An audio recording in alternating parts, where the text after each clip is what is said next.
الله الرحمن الرحيم. الحمد لله وكفى وسلام على عباده الذين اصطفى. أما بعد، أعوذ بالله من الشيطان الرجيم. بسم الله الرحمن الرحيم. وما هذه الحياة الدنيا إلا لهو ولعب وإن الدار الآخرة لهي الحيوان لو كانوا يعلمون. وقال النبي صلى الله عليه وسلم: كن في الدنيا كأنك غريب أو عابر سبيل. صدق الله العظيم. درود شریف. اللهم صل على سيدنا محمد وعلى آل سيدنا محمد وبارك وسلم. میرے محترم بھائیو، دوستو، عزیزو، اللہ جل جلالہ ومن والہ نے مجھے اور آپ کو دنیا کی زندگی جو عطا فرمائی ہے، بڑی قیمتی زندگی ہے. لیکن یہ دنیا کی جو زندگی اللہ نے عطا فرمائی ہے، یہ دنیا کی زندگی دل لگانے کے قابل نہیں، کیونکہ اللہ رب العزت کے وہاں اس کی کوئی قدر نہیں.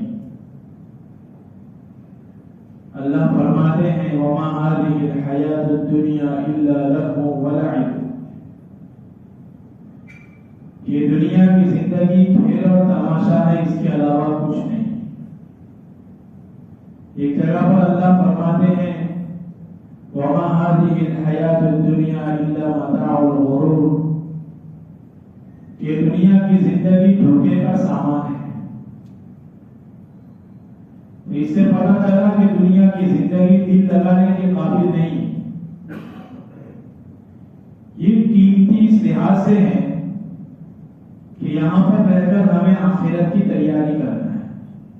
اس حساب سے دنیا کی زندگی بڑی قیمتی. کہ ایک آدمی کھیل کے میدان میں کھلاڑی کھیلتا ہے، دھوپ میں کھڑا رہتا ہے 2 گھنٹے 3 گھنٹے، تو اس کے لیے آسان نہیں ہے کہ وہ 2-3 گھنٹے مسلسل دھوپ میں کھڑا رہ کر محنت کرے. اس کو اچھا نہیں لگتا. لیکن نتیجے کے اعتبار سے دیکھا جائے، اگر اس کو اس محنت کے بعد جیت ملتی ہے، کامیابی ملتی ہے، تو اس کے لیے وہ دھوپ کا میدان، جس پر کڑی دھوپ گر رہی ہے، بڑا قیمتی میدان ہے اس کے لیے. کیونکہ یہاں پر 2-3 گھنٹے کی محنت کے بعد جو نتیجہ اس کو ملنے والا ہے، اس کے اوپر اس کا نام روشن ہوگا. اس کے لیے وہ بہت زیادہ محنت کرتا ہے. یہ 2-3 گھنٹے ہی کا مسئلہ ہے. اسی طریقے سے یہ دنیا کی زندگی اس لحاظ سے بڑی قیمتی ہے کہ یہاں پر چند سالوں کا مسئلہ ہے. یہاں پر ہمیشہ رہنا نہیں ہے.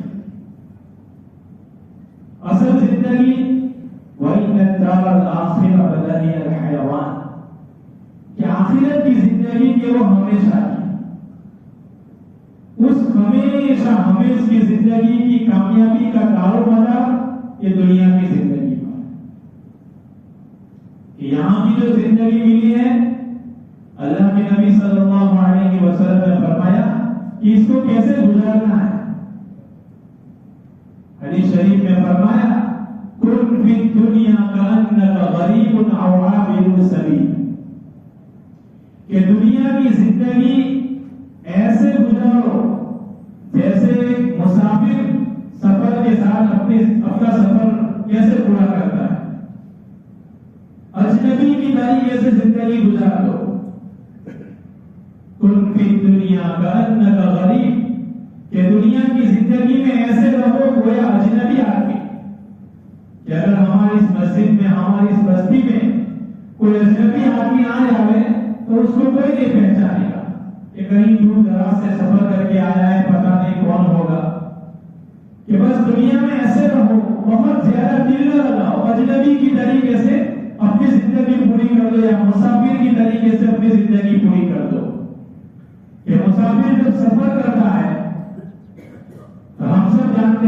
جب بھی سفر کرتے ہیں تو اتنا ہی سامان اپنے ساتھ رکھتے ہیں جتنے دنوں کا سفر ہوتا ہے. کہ اگر آدمی عمرہ کرنے کے لیے جاتا ہے 15 دن کا اس کا سفر ہوتا ہے تو اس کے گھر کے اندر اس کے پاس 20 جوڑ کپڑے ہیں, 25 جوڑ کپڑے ہیں, 10 جوڑ اس کے پاس سوٹ ہے. ہر ایک چیز کی ایک مقدار ہے, لیکن اس میں سے کہ 2-3 جوڑ کپڑے کافی ہے, 1-2 جوڑ سوٹ کافی ہے, تھوڑے سے پیسے کافی ہیں. حالانکہ پورا بینک بیلنس سے بڑا ہوا ہے, پھر بھی کہ جتنے دنوں کا سفر ہے اسی کے مطابق سامان اپنے ساتھ رکھتا ہے کہ بس دنیا کی زندگی کے اندر اتنا ہی رہو جتنا دنیا میں رہنا ہے. کہ دنیا میں کتنا رہنا ہے وہ کسی کو پتا نہیں ہے. قرآن کریم میں اللہ رب العزت نے فرمایا اذا جاء اجلهم لا يستأخرون ساعة ولا يستقدمون. کہ جب وقت پورا ہوگا دنیا کا تو 1 سیکنڈ پہلے موت نہیں آئے گی, 1 سیکنڈ بعد میں بھی نہیں آئے گی. ہر ایک کا ایک وقت متعین ہے, کتنا جینا ہے کہ وہ کسی کو پتا نہیں. حضور پاک صلی اللہ علیہ وسلم کی مجلس میں ایک مرتبہ صحابہ رضی اللہ تعالیٰ عنہ مجمعین کا مجمع بیٹھا تھا. حضور صلی اللہ علیہ وسلم نے پوچھا, صحابہ رضی اللہ تعالیٰ عنہ سے سوال کیا. حضور اکثر اپنے صحابہ سے سوال کرتے تھے اور ان سوالوں کے اندر حضور صلی اللہ علیہ وسلم دین کی بہت ساری باتیں بتا دیتے تھے. تو حضور صلی اللہ علیہ وسلم نے صحابہ رضی اللہ عنہ سے سوال کیا کہ بتاؤ میرے صحابہ, موت کے بارے میں تمہارا کیا خیال ہے کہ دنیا کی زندگی میں تم کتنا جیو گے, تم کیا جانتے ہو کہ تمہاری موت کب آئے گی. ایک صحابی رضی اللہ تعالیٰ عنہ نے کہا یا رسول اللہ صلی اللہ علیہ وسلم, صبح کرتے ہیں تو شام تک کا اعتماد اور بھروسہ نہیں ہے کہ شام ہوگی یا نہیں ہوگی. ایک دوسرے صحابی نے کہا یا رسول اللہ صلی اللہ علیہ وسلم, نماز پڑھتے ہیں تو سلام پھیرنے تک کا اعتماد اور بھروسہ نہیں ہے کہ نماز پوری ہوگی کہ نہیں. یعنی کہ ہر ایک نے الگ الگ رائے دے کر حضور صلی اللہ علیہ وسلم کے سوال کا جواب دیا.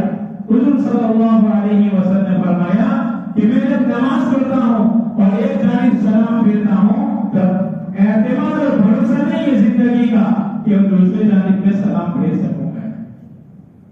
یعنی اتنی مختصر سی مقدار بتا دی کہ یہ دنیا کی زندگی, یہ دنیا کی زندگی دنیاوی لحاظ سے اس میں دل لگانا نہیں کہ آدمی اسی میں لگ جائے, اسی کی فکروں میں لگے, 24 گھنٹے آدمی دنیا کو سنوارنے کی, دنیا کو بنانے کی فکروں میں لگے, کہ یہ نہیں ہے. دنیا کی زندگی اس لحاظ سے قیمتی ہے کہ دنیا کی زندگی میں رہ کر آخرت کے لیے عمل کرنا.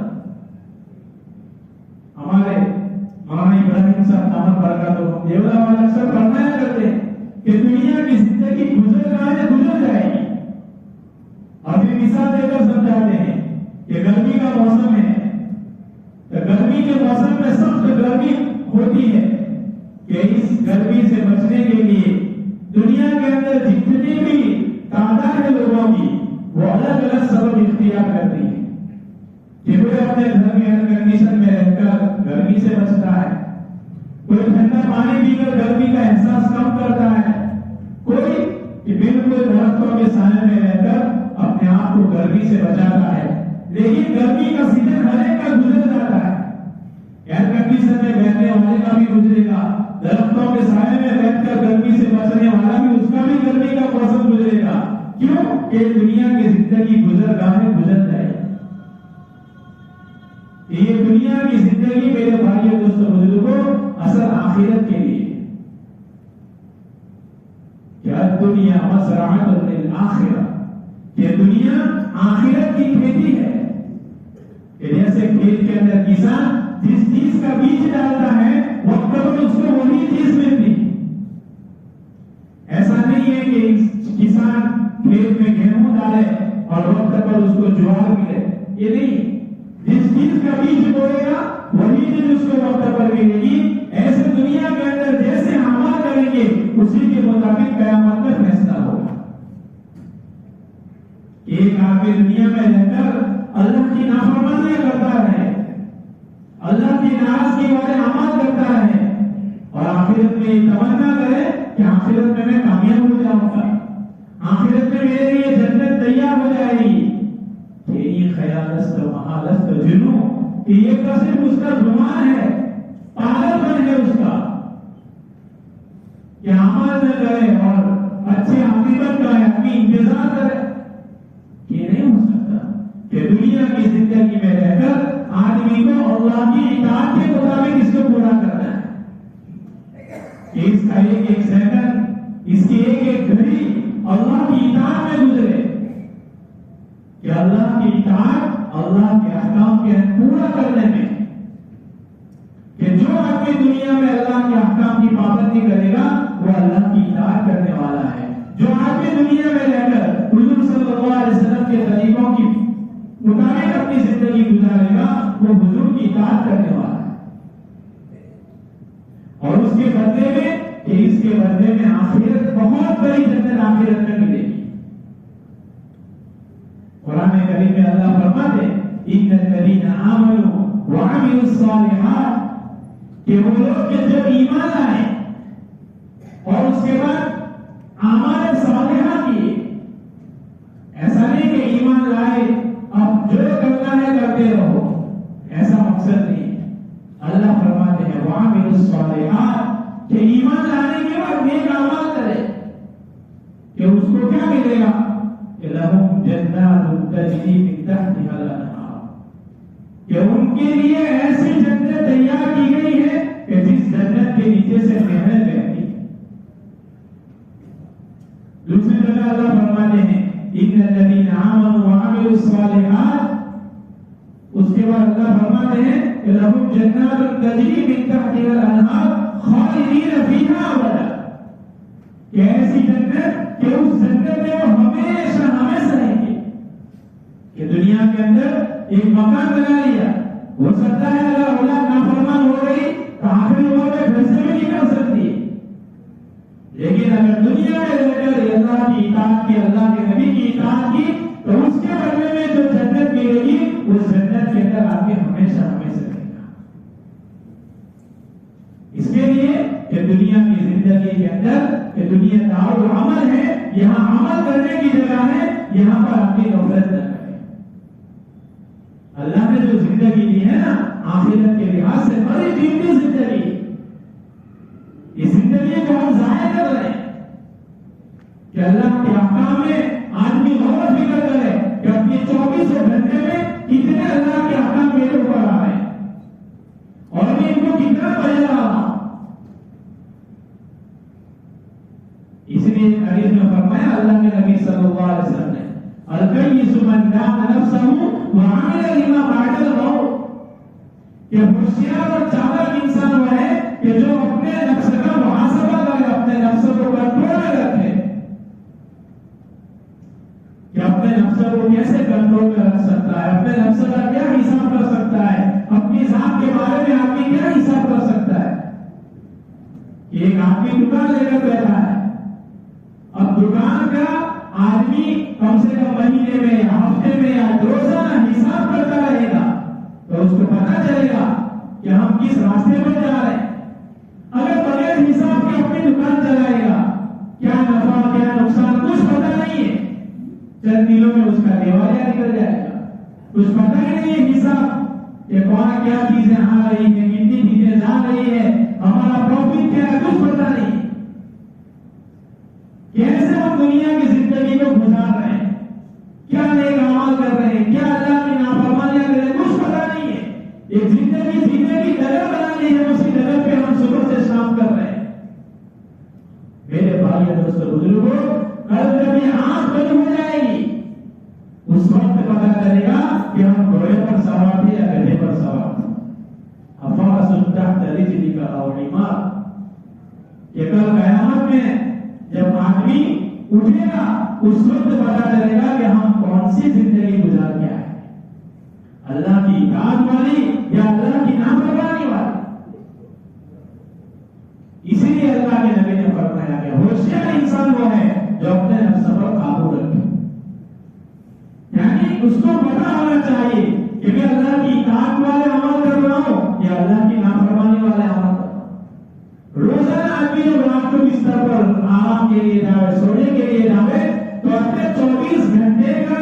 حساب کریں کہ کم سے کم 5 وقت کی نماز میری اوپر فرض تھی 24 گھنٹے میں نے ان میں سے کتنی نمازوں کو ادا کیا. میں روزانہ اتنی مرتبہ مسجد میں داخل ہوتا ہوں سنت کے مطابق داخل ہوتا ہوں یا بغیر سنت. میں روزانہ 3 یا 4 مرتبہ دسترخوان پر بیٹھتا ہوں, کتنی مرتبہ سنت کے مطابق بیٹھتا ہوں, کتنی مرتبہ سنت کے مطابق اٹھتا ہوں. ایسے ہر ایک عمل کا جائزہ لے. اگر آدمی حساب لگائے گا, جائزہ لیتا رہے گا اپنے آپ کا, ایک وقت آئے گا کہ اس کی 24 گھنٹے کی زندگی مکمل شریعت کے مطابق آ جائے. اس لیے کہہ رہا ہوں کہ کوئی بھی انسان دنیا کے اندر کھوٹ کر گھاٹے کا سودا نہیں کرتا. حساب کرنا شروع کرے گا تو پہلے ایسا لگا کہ اللہ کی نافرمانیاں زیادہ ہے, لیکن اس کے سامنے آدمی کو آخرت کا احساس بھی ہونا چاہیے کہ مجھے مرنا ہے اور مرنے کے بعد اللہ کے سامنے حاضر ہونا ہے اور پوری زندگی کا حساب دینا ہے, اور اس کے بعد اللہ فیصلہ فرمائیں گے. اگر میرے پاس اعمال صالحہ ہوں گے تو اللہ مجھے جنت دے گا, اور اگر اللہ حفاظت فرمائے میرے گناہوں کا دفتر بھر گیا تو مجھے جہنم میں جلنا پڑے گا. اس کا احساس, اس احساس کے ساتھ اگر آدمی حساب کرنا شروع کرے گا تو دھیرے دھیرے دھیرے دھیرے اس کی نافرمانیاں کم ہوتی جائے گی, اور ہوتے ہوتے ایک وقت ایسا آئے گا کہ آدمی مکمل شریعت کا پابند بن جائے گا. جیسے دکاندار کہ حساب کرتا رہتا ہے اور اس کے لیے کوششیں کرتا ہے کہ اتنا نقصان کیوں جا رہا ہے, اب اس نقصان کی بھرپائی کے لیے میں کیا تدبیر اختیار کر سکتا ہوں, اس کے لیے لوگوں سے مشورہ کرے گا, لوگوں کی رائے دے گا اور اپنا کام آگے بڑھاتا جائے گا. ایک وقت آتا ہے کہ اس کی دکان سے اس کو منافع ملنا شروع ہو جاتا ہے. ایسے ہی ہماری زندگی کی ڈگر ہے, یہ چل رہی ہے, لیکن اگر اس کو اپنے حفاظت کے ساتھ اور اپنے حساب کے ساتھ چلائیں گے, اور اگر ہماری حساب کرنے کے باوجود ہم سے گناہ نہیں چھوٹ رہے تو ہم ہمارے بڑے علماء کرام کے پاس جائیں گے کہ میرے میں یہ گناہ کی بیماری ہے, میرے اندر یہ گناہ کی بیماری ہے, اس پہ چھوڑنے کے کیا علاج ہے. ایسا نہیں ہے کہ صرف جسمانی بیماری ہوتی ہے اسی کا علاج ہوتا ہے کہ آدمی کو بخار آ گیا, اب بخار کا علاج کرو, آدمی کو ٹی بی ہو گئی اس کا علاج کرو, آدمی کو کینسر ہو گیا اس کا علاج کرو. جیسے ہمارے جسمانی بدن کا ہم علاج کراتے ہیں, ایسے ہماری روحانی بیماریوں کا بھی علاج. باقاعدہ کتاب لکھی ہے, جدید کتاب ہے کہ روحانی بیماریاں اور اس کا علاج, کہ ہمارے اندر جو گناہ پائے جاتے ہیں, بدنظری کا گناہ ہے, جھوٹ بولنے کا گناہ ہے, غیبت کا گناہ ہے, جو بھی گناہ ہے, ہر گناہ کا علاج موجود ہے. لیکن آگے اپنی فکر سے اپنی اصلاح کی نیت کرے تو اس کے لیے ساری چیزیں آسان ہو جاتی. تو اگر اس حساب سے دنیا کی زندگی گزاریں گے تو دنیا کی زندگی سے ہم کامیاب ہو کے نکلیں گے. ہماری موت آئے گی تو ہم خوشی خوشی اللہ کے پاس آئیں گے. جب میدان محشر قائم ہوگا اور اللہ رب العزت حساب کتاب فرمائیں گے, اس وقت آپ بے فکر کریں گے, کیونکہ ہماری زندگی صحیح ترتیب سے ہم لگا کے آئے. اور جو آدمی اس حساب سے زندگی گزار کے جائے گا, قیامت میں اس کے ساتھ کیا معاملہ ہوگا کہ اس کا نامہ اعمال اس کو سیدھے ہاتھ میں دیا جائے گا. سورہ معارج میں اللہ فرماتے ہیں کہ جس کا نامہ اعمال اس کے سیدھے ہاتھ میں دیا جائے گا وہ خوش و خرم ہو جائے گا. فَأَمَّا مَنْ أُوتِيَ كِتَابَهُ بِيَمِينِهِ فَيَقُولُ هَاؤُمُ اقْرَءُوا كِتَابِيَهْ إِنِّي ظَنَنتُ أَنِّي مُلَاقٍ حِسَابِيَهْ فَهُوَ فِي عِيشَةٍ رَاضِيَةٍ. کہ مجھے تو گمان تھا کہ میرا حساب ہونے والا ہے, اس لیے میں تیاری کر کے آیا ہوں, اس لیے میرا نامہ اعمال میرے سیدھے ہاتھ میں مل گیا ہے اور سب کو دکھاتا ملے گا. جیسے بچہ کامیاب ہوتا ہے 10ویں کے اندر, 12ویں کے اندر, کالج کے اندر, IELTS میں اچھے پیر لگ کر آ جاتا ہے تو ہر ایک کو سامنے اس کے چرچے کرتا ہے کہ دیکھو ہم نے محنت کی, ہم کامیاب ہو گئے. کہ قیامت کے میدان میں جہاں اصل کامیابی ہے, حقیقی کامیابی ہے, اس کامیابی کے بعد کوئی ناکامیابی نہیں ہے. اس میدان محشر کی کامیابی کا دفتر لوگوں کو دکھانا کہ یہ سب سے بڑی کامیابی. ہاں وہ قرآن کی کتابی ہے, بہت میرا نامہ اعمال میں کامیاب ہو گیا. فی جنت عالیہ, بہت اونچی جنت اس کو ملے کہ اس جنت کے اندر جو جھاڑوں کے درخت ہوں گے اس کی ٹہنیاں جھکی ہوئی ہوں گی. کلوا واشربوا ہنیئا بما اسلفتم فی الایام الخالیہ. اور کہا جائے گا کھاؤ اور پیو ان اعمال کے بدلے میں جو تم نے ایام خالیہ میں کی، یعنی دنیا کی زندگی میں. عبداللہ بن عمر رضی اللہ تعالیٰ عنہ ایک مرتبہ سفر میں جا رہے تھے، جنگل میں سفر کر رہے تھے، تو ایک چرواہا بکریوں کو چرا رہا تھا. حضرت نے اس کے کھانے کی توازو کی کہ آپ ہمارے ساتھ کھانے میں شریک ہو جائے. تو اس چرواہے نے کہا میرا روزہ ہے. ایسی گرمی میں جنگل میں کہا کہ میں ایام خالیہ کو وصول کر رہا ہوں، ایام خالیہ کو وصول کر رہا ہوں، یعنی قیامت کی اس کا بڑا بدلہ ملنے والا ہے کہ اس کی میں محنت کر رہا ہوں. اور اگر اللہ حفاظت فرماوے غفلت کے ساتھ زندگی گزار دی، اللہ کی نافرمانی میں زندگی گزار دی، فَأَمَّا مَنْ أُوتِيَ كِتَابَهُ بِشِمَالِهِ، الٹے ہاتھ میں نامہ اعمال چلا گیا، فَيَقُولُ يَا لَيْتَنِي لَمْ أُوتَ كِتَابِيَهْ وَلَمْ أَدْرِ مَا حِسَابِيَهْ. خلاصہ یہ ہے کہ وہ آدمی اتنا پچھتائے گا اور کہا کہ میرا حساب ہی کیوں ہوا، جب میری ناکامیابی تھی تو میرا حساب کیوں ہوا. اتنا افسوس کرے گا آدمی، لیکن اس وقت تک افسوس کرنا کوئی فائدہ نہیں دے گا. اس کے لیے دنیا کی زندگی اللہ نے دی کہ وہاں پر کامیاب ہو کر ہمیشہ ہمیں اس کی جنت میں جانا ہے اور ہمیشہ ہمیں اس کی جہنم سے اپنے آپ کو بچانا ہے. فَمَنْ زُحْزِحَ عَنِ النَّارِ وَأُدْخِلَ الْجَنَّةَ فَقَدْ فَازَ. کہ جو آدمی جنت میں داخل کر دیا گیا، یعنی جس کا نامہ اعمال اس کے سیدھے ہاتھ میں مل گیا کہ وہ جنت کا حقدار بن گیا. وَمَنْ زُحْزِحَ عَنِ النَّارِ، کہ جو آدمی جہنم سے بچا لیا جاوے، وَأُدْخِلَ الْجَنَّةَ، اور جنت میں داخل کر دیا جاوے، بس تحقیق کہ وہ کامیاب ہے. کہ دنیا کے اندر ہم کامیاب کس کو سمجھتے ہیں کہ ایک گاڑی ہے دوسری بھی لے آئے، ایک دکان ہے دوسری بھی بسا لے، 100 روپے ہے تو اس کے 500 بنا لے. یہ کامیابی یہ وقتی کامیابی ہے. موت آئے گی، پیسہ بھی چھوٹ جائے گا، گاڑی بھی چھوٹ جائے گی، مکان بھی چھوٹ جائے گا، لیکن آخرت کی کامیابی کہ جہاں پر آدمی جہنم سے بچا لیا جائے اور جنت میں داخل کر دیا جائے کہ وہ انسان اصل کامیاب ہے.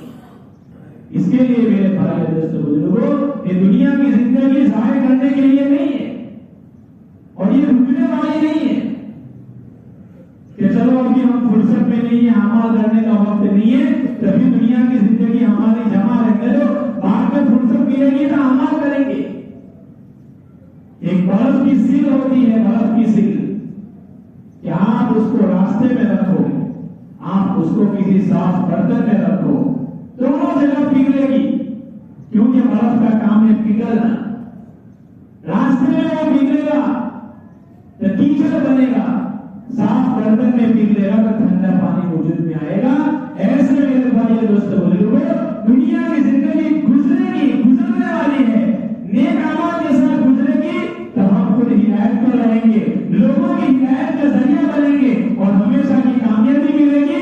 اور راستے میں پگھلے گی، اللہ کی نافرمانی میں اگر گھمنڈ دنیا کی زندگی گزرے گی، ہم خود ہدایت پر نہیں آئیں گے، ہم خود گمراہ ہو جائیں گے، ہمارے ذریعے سے کئی لوگ گمراہ ہو جائیں گے. اسی لیے اللہ کے نبی صلی اللہ علیہ وسلم نے فرمایا طوبیٰ لعبد جعلہ اللہ مفتاحا للخیر ومغلاقا للشر، کہ بڑا اچھا ہے وہ بندہ جس کو اللہ تعالیٰ خیر اور بھلائی کی چابی بنائے، یعنی ہم خود صحیح راستے پر ہو، ہمارے ذریعے سے لوگ صحیح راستے پر آئے، اور جس کو اللہ تعالیٰ شر کا تالا بنائے. اس لیے میرے بھائیوں دوستو بزرگوں، کہ دنیا کی زندگی کو غنیمت سمجھو اور آخرت کی تیاری کرو. کیوں کہ آخرت ہمیشہ کی زندگی ہے. وَإِنَّ الدَّارَ الْآخِرَةَ لَهِيَ الْحَيَوَانُ لَوْ كَانُوا يَعْلَمُونَ. بس ہم اس بات کو سمجھ جائے، جان جائے کہ دنیا کی زندگی وقتی ہے، آخرت کی زندگی ہمیشہ کی ہے۔ اللہ تعالیٰ تمام کو ان باتوں کے اوپر عمل کرنے